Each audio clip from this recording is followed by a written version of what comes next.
Hey everybody, this is Grace, and I just left my home and to go wherever, and I'm serious when I say this. There was one of those big delivery trucks, and today is Sunday. I guess those don't never sleep, huh? Certain ones, I'm leaving the name out on purpose, but big one.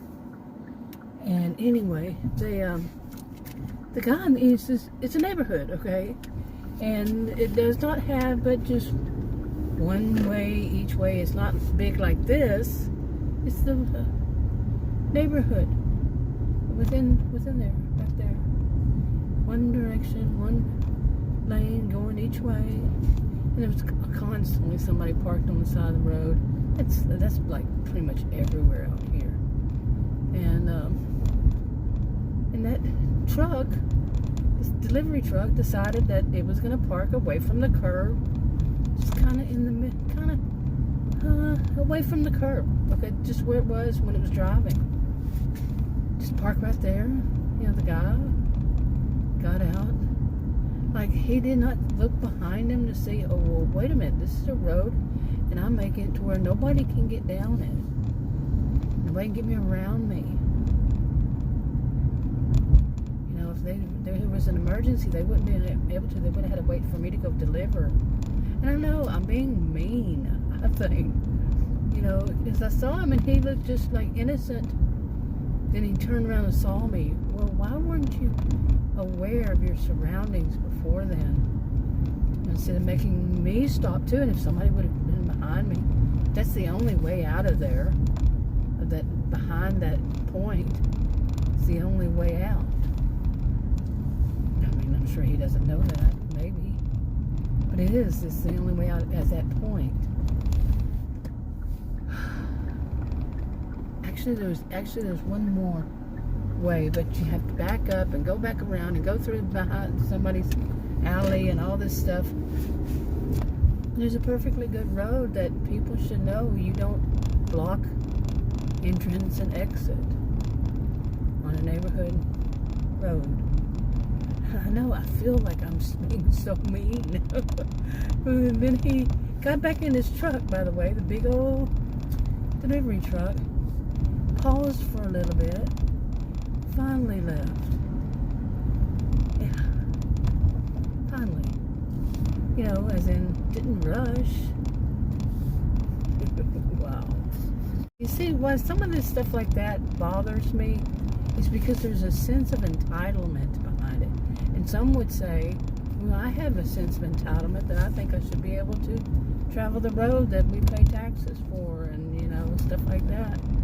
No, you're sounding like your mama, or you're sounding like your daddy, or you're sounding like old people, or you sound, I've heard these, not personally said to me, but to be said about other people who say, and I didn't say how old this guy was. I saw the guy. I didn't say how old he was. As far as I know, he could have been my age. Probably not, but he didn't look my age. But still, I don't know his age.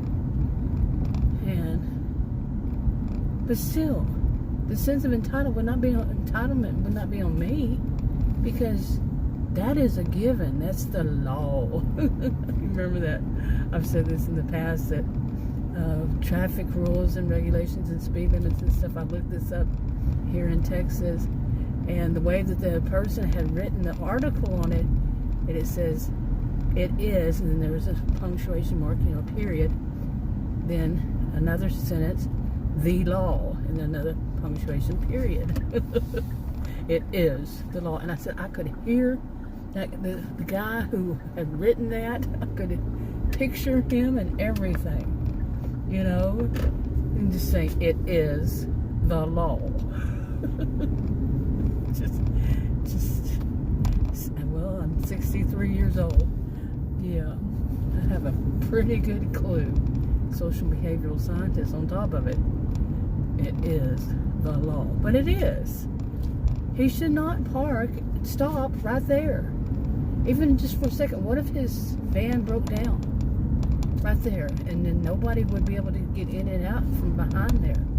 There used to be years ago a a woman whose child had to be, well, a couple whose child, one of their children, had to be taken care of 24/7, 365 by healthcare providers. They had to have a home healthcare constantly. Now, and yes, I remember, and there's been more than one time in our neighborhood I've heard an ambulance come out. I mean, we've been there many years, and with that being the only well, there's, like I said, there's one more, but you got to find it, and it's through an alley. You got to know where it is. Maybe the maps say it, but it's not just right there. But you know it if you're, Anyway, so they just, they just park right there, and then sometimes people will park, like people who are doing lawn service.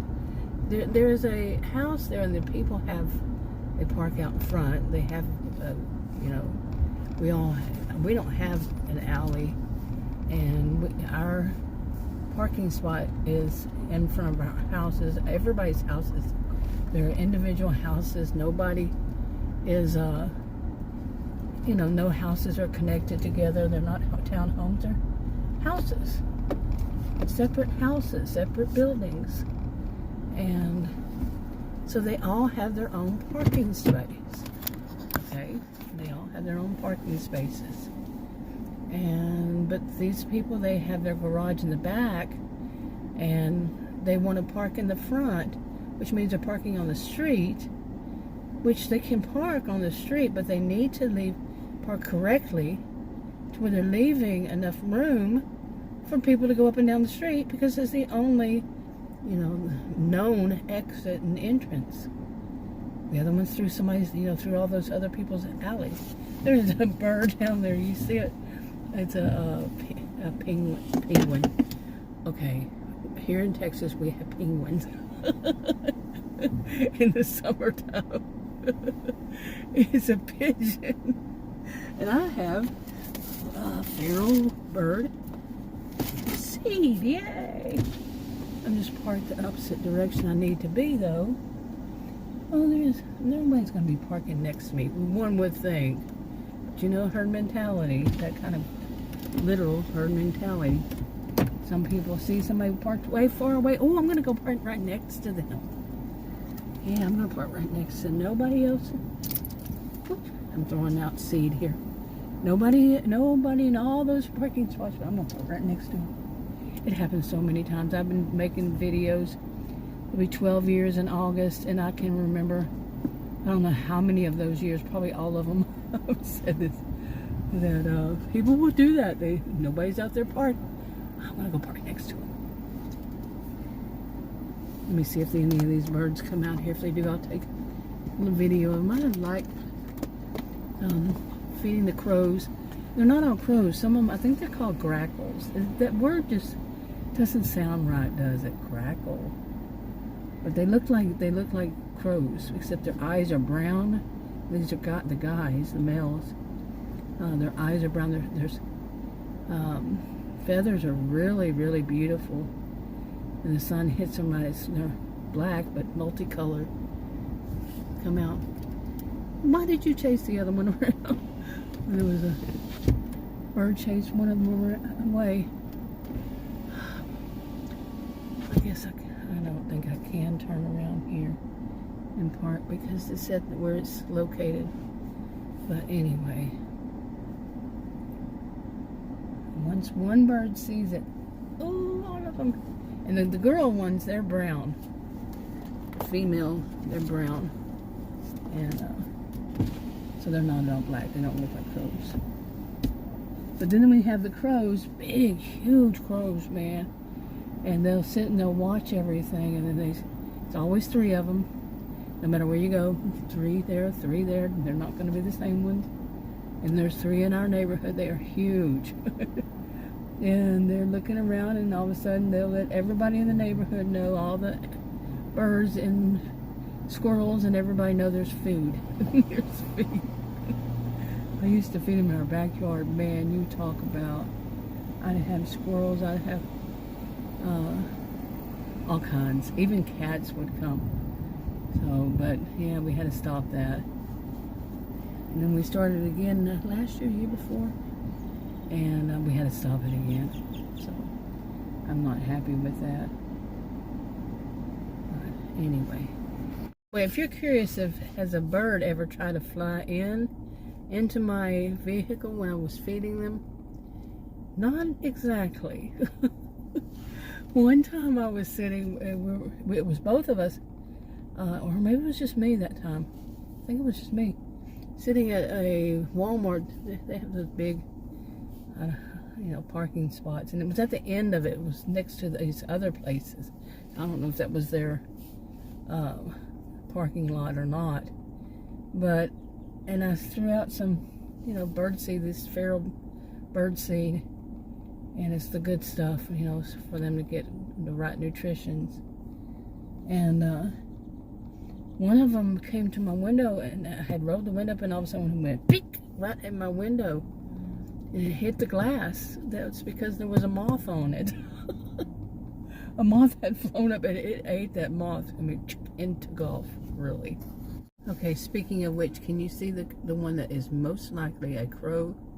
Right there, look around the crepe myrtles underneath, but near the curb. You see it walking? Maybe. They're usually bigger than that, though, so that might be a grackle. Anyway, I'm out here just to get out of the house, so I wanted to do something alone. I wanted to go to the I have some me time. Man, I need me time. After being a month and a half, I had pneumonia, stuck basically for most of that, stuck at home. And because they did some road construction, which was the x-ray I got at the hospital, they put on it suspicion was the word of pneumonia. But I told them about the city doing work on the sidewalks in our neighborhood, at the end of they didn't just do the end, but like at the end of a sidewalk where, like if somebody has a wheelchair, they need to be able to get off of it, instead of like that curb you see where the red is.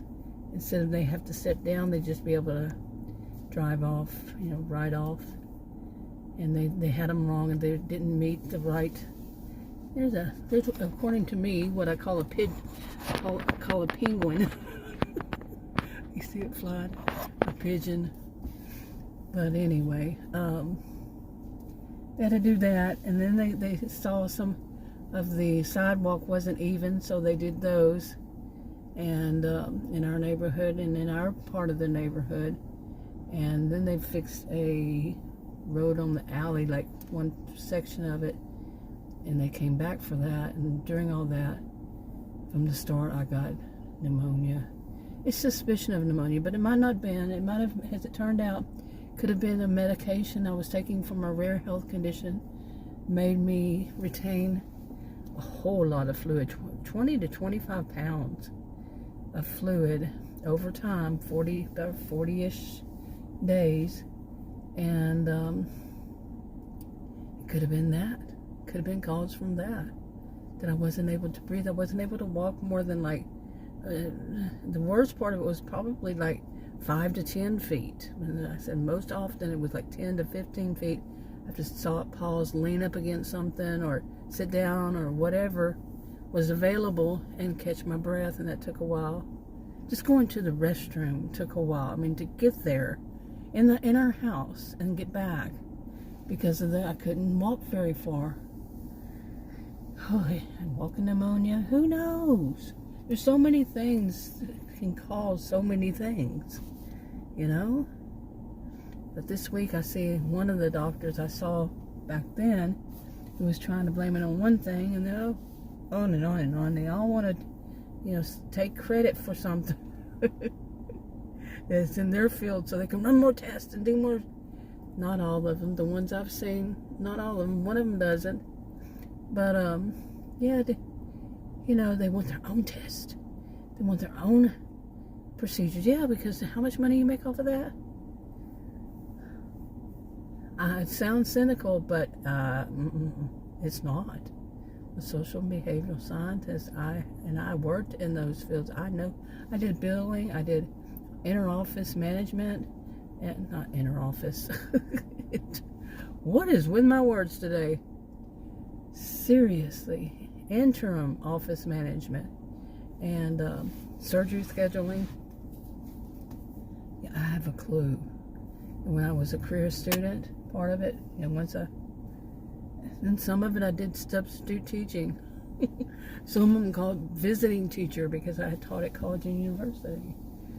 So, the people that work at colleges and universities usually aren't called teachers. Not here.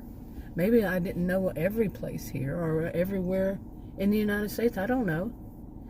I don't know what they call them in other places, but it was always, they were adjuncts or they were instructors. That was often used. If they weren't a tenured professors, and they could be adjunct professors.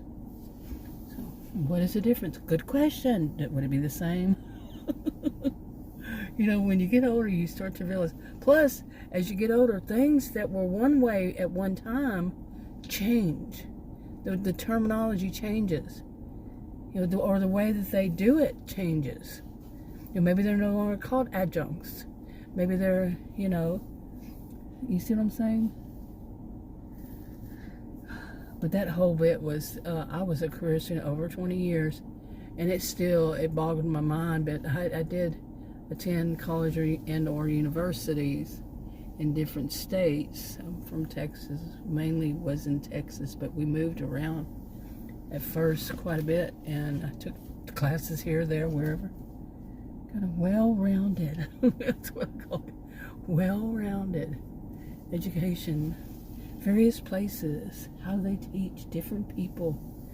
I think one of the funniest experiences I had, well, there was more than this, but it was at a college in Florida, and the instructor was a woman. She was a lawyer, and it was English. It was a first year English class. Okay, I think it was. I think it was English Lit, maybe. Anyway, we wrote papers. I had no problem writing papers, and no, I really didn't. That was my thing back then. But and she had this thing that she told the class that you must, on anything you turn in, if it's handwritten, it must be in black ink on white paper, black ink. And she was very, people were calling her back then OCD. And so for my big paper, I was my major back then was psychology. And so I wrote it on OCD. Well, it's kind of cheeky, huh? And she gave me an A+, very good. That's what she wrote on my paper.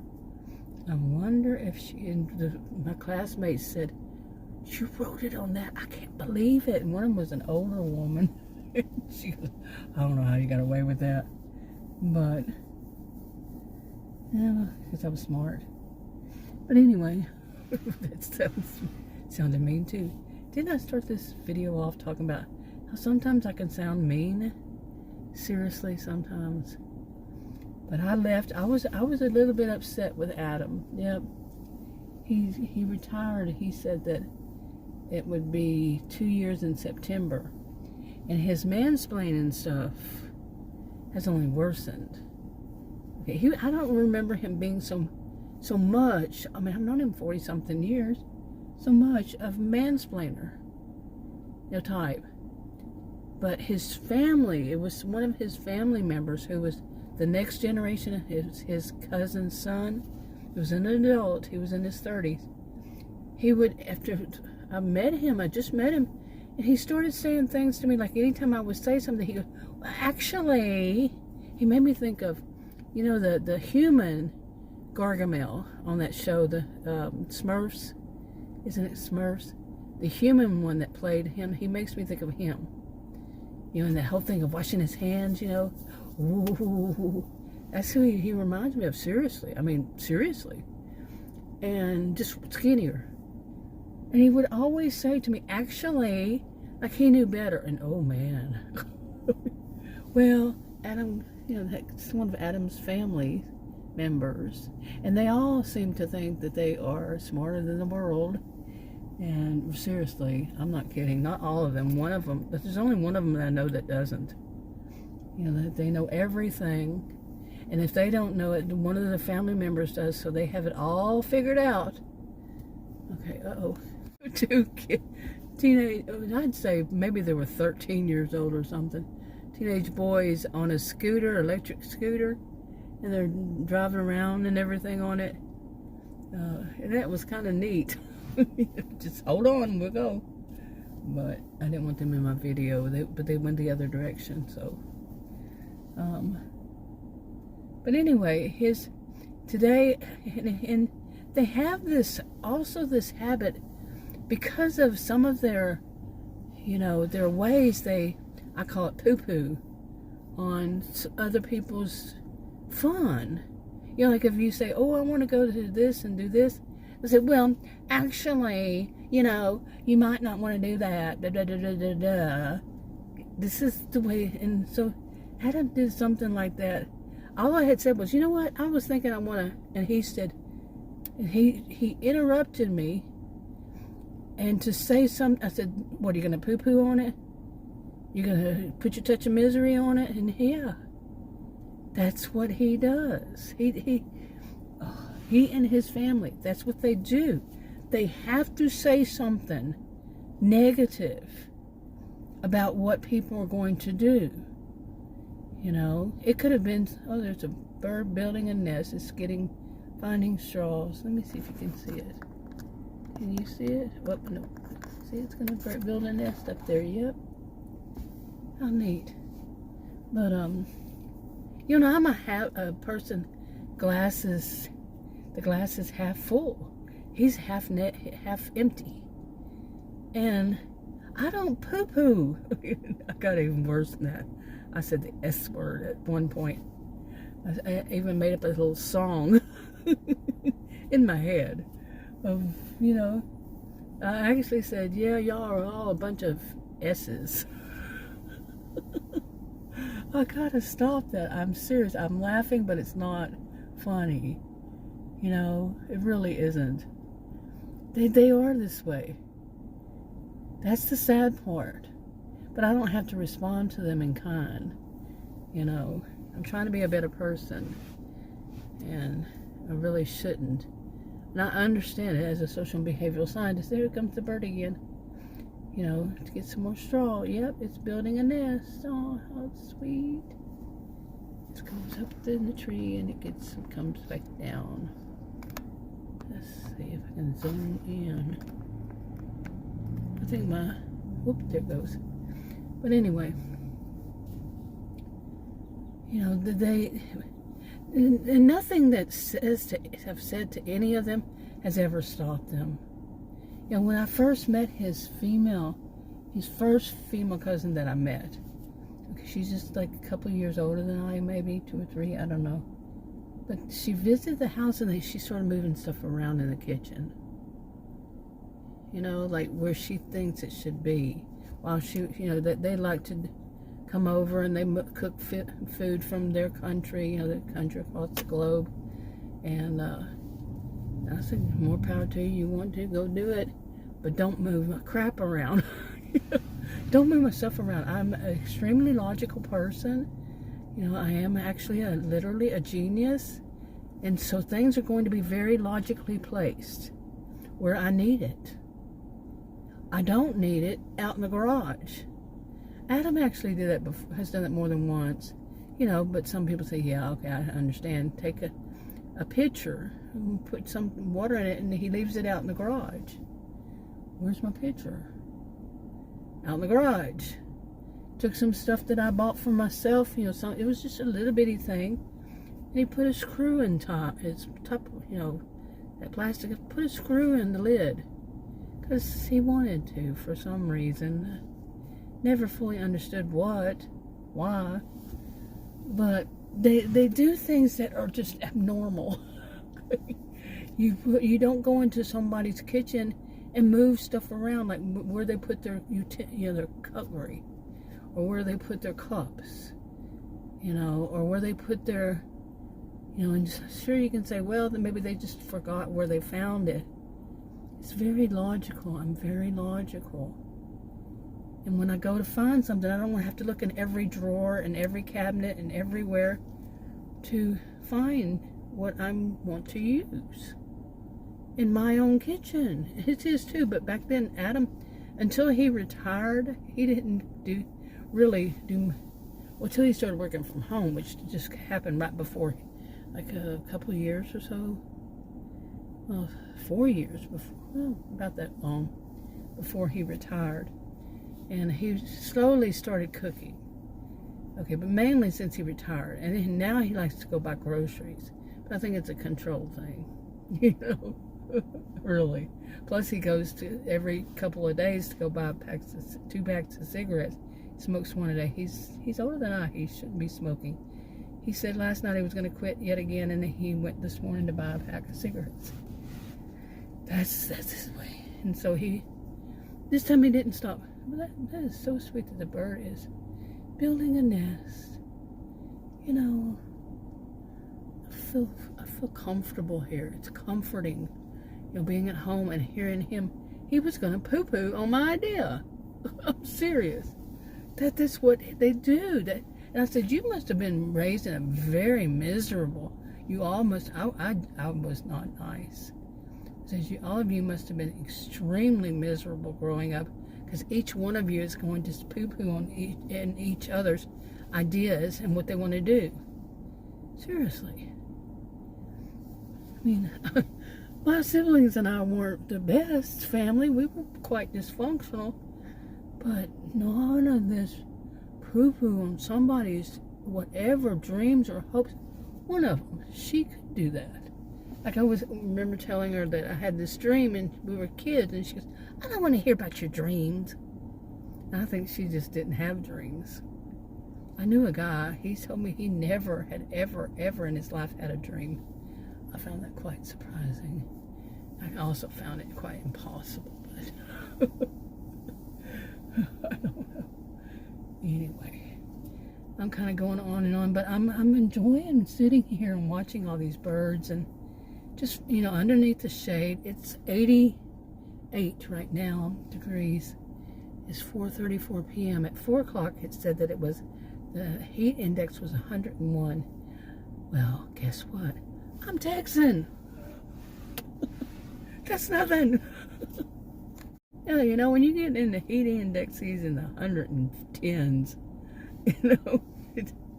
but yeah, each year, you have to slowly acclimate again. Well, not really. I remember studying that, but I don't remember studying it.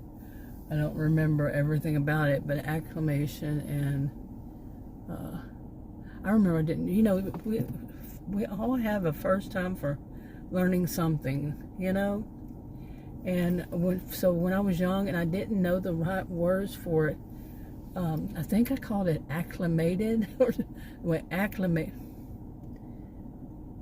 acclimatized. That was the word that I got wrong. And it's well, are y'all gonna hit one another over here? There is something weird going on over here at the gas station right here at Kroger. It was like these people were going to run into one another head on, because one of them was I was right in mid-sentence, but one of them was backing up into a space to put gas in, and the other one was coming straight ahead, and it seemed as though that the other one that was straight ahead decided they wanted that spot too. What the crap? The person was already backing up into it. It's entitlement. Isn't that how I started off this video? I was talking about people and their high sense of entitlement. Man, and it's all of a sudden got busy. You notice that? Seriously. Okay, I paused there for a little bit. I called Adam and I said, now, don't poo-poo on it. I'm going to ask you a question. Just answer yes or no.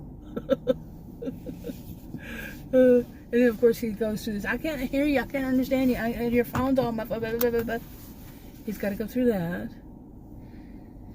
Then finally he said, oh, I can hear it now.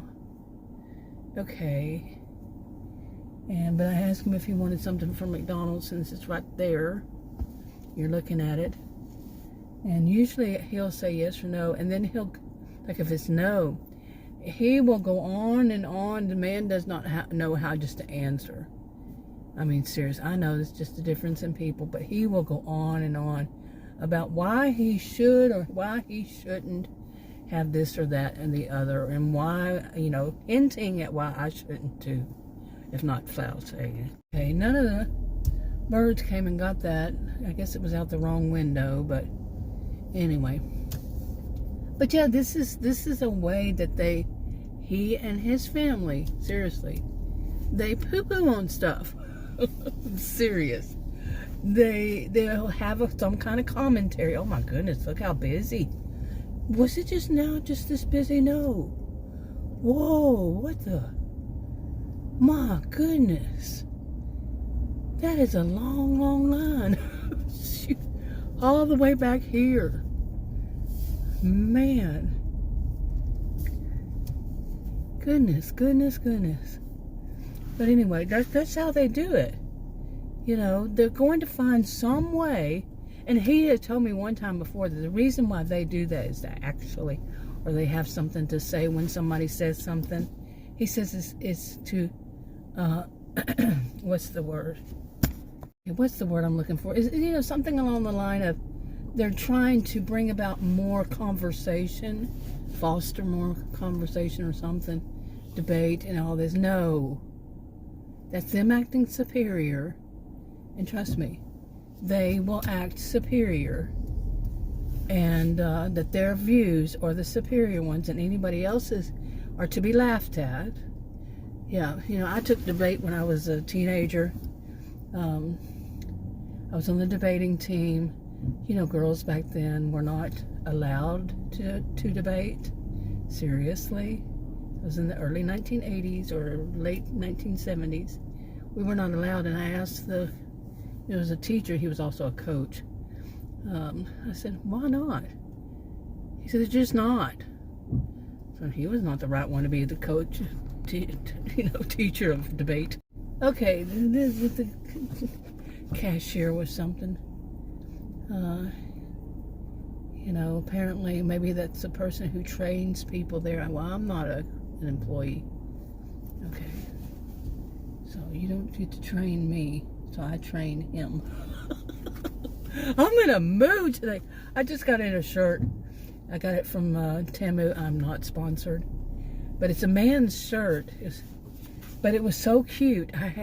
That's not the first one. I admit it. They put, you know, I've never been one to wear t-shirts until I turned 60. I mean, I was in high school, you know, like everybody, kids in school wore t-shirts. And, but never really, as an adult, I never had a thing for t-shirts, I don't remember. Or blue jeans either, and I'm Texan, so.